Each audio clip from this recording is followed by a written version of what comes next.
We are researching models for creativity of innovation and examining different or a variety of contexts for creativity and innovation.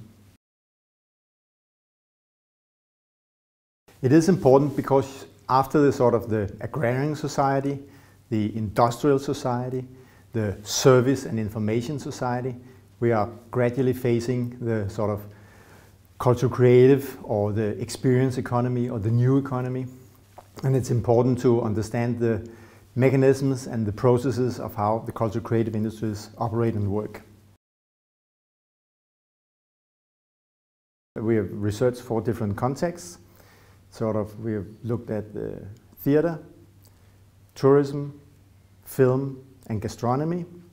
And across these different contexts, there are some similarities in how they operate, and we have summarized that in what we call the 6 C's model. So it has to do with concerted action, it has to do with combination, it has to do with control of the production process. So after the control, we would have this, what we call the critical feedback.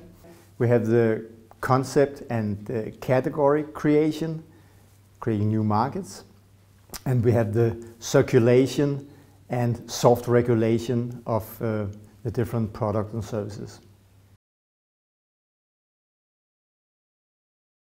One of the major implications is trying to avoid to kill creativity and innovation.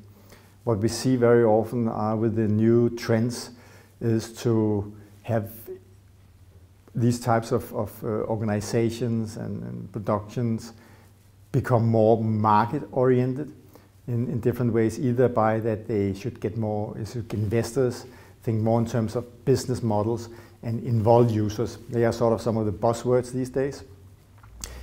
There is a risk though that doing this will sort of mainstream the cultural creative settings, the cultural creative people, both the creators and the producers.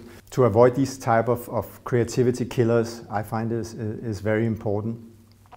Another is, if you are in a domain that we are in a lot in Europe at least, there would be different types of programs, projects, schemes for public funding, cultural policies of various kinds.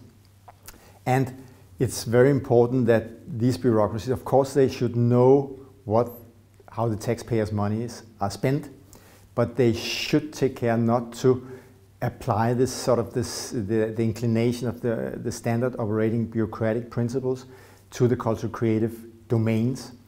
So try to avoid the inclination to do these type of standard evaluations, standard accreditation, standard certification and other types of formalizing measures, bureaucratic measures that we know. We have to invent new types of mechanisms and steering models for how to both to control, because we need some kind of control, but also for evaluating the cultural creative industries.